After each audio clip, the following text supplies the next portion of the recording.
और इसी बीच एक बड़ी खबर आपको जम्मू कश्मीर के गुलमर्ग से बता दें, जहां पर गुलमर्ग में आतंकी हमले पर सेना मुंहतोड़ जवाब देगी। लेफ्टिनेंट गवर्नर मनोज सिन्हा ने सुरक्षा बलों को निर्देश दिया है। गुलमर्ग में आतंकी हमले में 2 जवान शहीद हुए हैं। आतंकी हमले में कई लोग जख्मी भी हुए हैं। सेना की गाड़ी पर आतंकियों ने हमला किया था और इस कायराना हमले का मुंहतोड़ जवाब देने के लिए सेना को फ्री हैंड दिया गया है। एलजी ने यह जानकारी दी है। एलजी मनोज सिन्हा की तरफ से कहा गया है कि देखिए हमारे 2 जवान शहीद हुए हैं, लेकिन अब इसका बदला जरूर लिया जाएगा और इसको लेकर बाकायदा प्लान भी बनाया जा रहा है। सेना की गाड़ी पर आतंकियों ने हमला किया था और पिछले कुछ दिनों में हम लगातार देख रहे हैं कि आतंकवादी गतिविधियां जो है वो किस तरीके से लगातार बढ़ती जा रही है, जिसको लेकर कहा गया है कि अब एलजी मनोज सिन्हा ने सुरक्षा बलों को आदेश जारी कर दिए हैं। वहीं गुलमर्ग में हुए आतंकी हमले की जिम्मेदारी जैश ए मोहम्मद से जुड़े संगठन पाफ ने ली है। PAFF जिस इलाके में सेना की गाड़ी पर हमला हुआ वो बिल्कुल LOC के करीब है और यह जगह पीर पंजाल इलाके में पुंछ से मिलती है।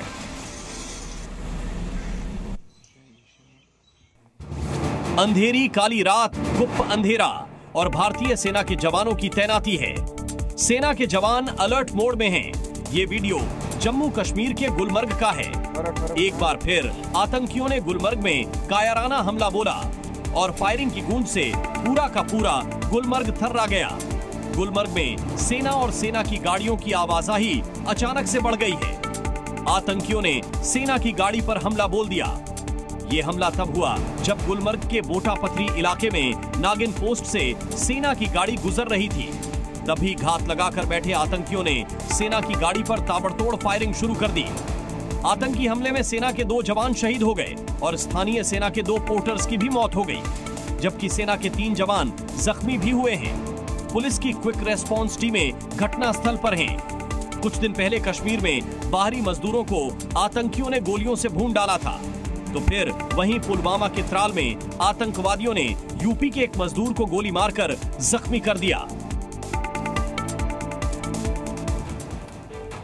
जी मीडिया संवाददाता खालिद हुसैन इस बड़ी खबर पर हमारे साथ जुड़ गए हैं। खालिद, इस हमले को लेकर के एलजी ने साफ कहा है कि अब पलटवार करने की पूरी तैयारी है, क्या जानकारी? बिल्कुल, मैं आपको बता दूं, कल एक यूनिफाइड कमांड की बैठक हुई है श्रीनगर में, जिसमें सारे जो आला अधिकारी हैं जो सुरक्षा एजेंसी यहाँ पर तैनात हैं वो मौजूद थे और ये निर्णय लिया गया कि इसको काउंटर करने के लिए जो है एक बड़ी रणनीति को अपनाया जाएगा और बहुत जल्द जो ये मिलिटेंट्स यहाँ पर मौजूद हैं उनको न्यूट्रलाइज किया जाएगा। लेकिन फ़िलहाल मैं आपको बता दूं, यहाँ पर हम जो टंगमर्ग नाका है वहाँ पर मीडिया को रोक दिया गया है, ऊपर जाने की अनुमति नहीं है। यहाँ से आगे अगर हम बात करें तो गुलमर्ग का ये रास्ता जाता है और उसके बाद बटपथरी 12 किलोमीटर है गुलमर्ग से, जहां पर कल शाम को 4 वाहन जो एक छोटा सा काफिला था आर्मी का जो कैंप से ऊपर फॉरवर्ड पोस्ट की तरफ जाता था और तभी जो मिलिटेंट्स थे उन्होंने घात लगाकर हमला किया और उसमें मैं आपको बता दूं कि जो 4 लोग हैं उनकी मौत हुई। खालिद, आप हमारे साथ बने रहें, इसी से जुड़ी हुई एक बड़ी अपडेट अपने दर्शकों को दे देते हैं। बिल्कुल, बड़ी खबर आपको बता दें, गुलमर्ग में हुए आतंकी हमले की जिम्मेदारी जैश ए मोहम्मद से जुड़े हुए संगठन पाफ यानी कि PAFF ने ले ली है। जिस इलाके में सेना की गाड़ी पर हमला हुआ वो बिल्कुल LOC के करीब है। ये जगह पीर पंजाल इलाके में पुंछ से मिलती है। इस बात की आशंका जताई जा रही है कि जिन आतंकियों ने यह हमला किया है वो उन्होंने हाल ही में पुंछ में घुसपैठ की हो। इस बड़ी खबर पर भी खालिद हुसैन हमारे साथ बने हुए हैं। खालिद, जानकारी मिल रही है कि पूरे हमले की जिम्मेदारी जो है PAFF की तरफ से ली गई है।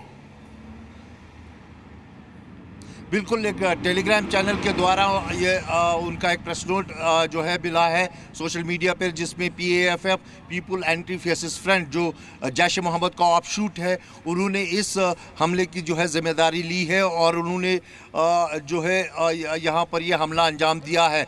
और हो सकता है कि वो पुंछ, अगर इस तरफ इरफान दिखा है जो ये पहाड़ियाँ दिख रही है, पीर पंचाल रेंज है और ये पुंछ से मिलती है और दूसरी तरफ इसका जो है नियंत्रण रेखा से मिलता है। ये गुलमर्ग एरिया जो है एक ट्रेडिशनल रूट रहा है 90 के दशक में इन्फिल्ट्रेशन का।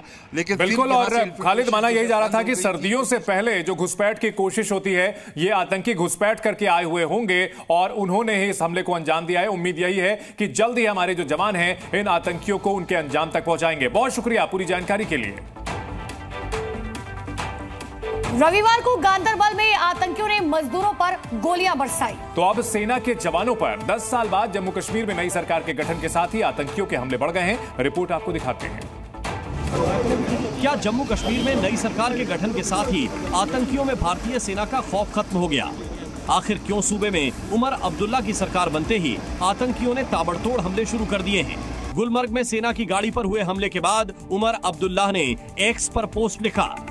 उन्होंने कहा, कश्मीर में हाल ही में हुए हमले गंभीर चिंता का विषय है।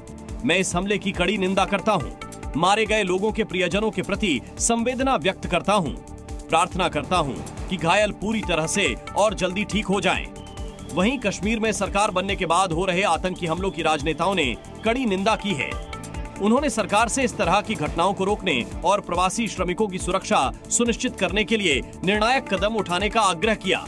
पीडीपी नेता महबूबा मुफ्ती ने एक्स पर पोस्ट लिखा, बारामूला में सेना के काफिले पर आतंकी हमले से स्तब्ध हूँ। हमले में नागरिक पोर्टर की मौत हो गई।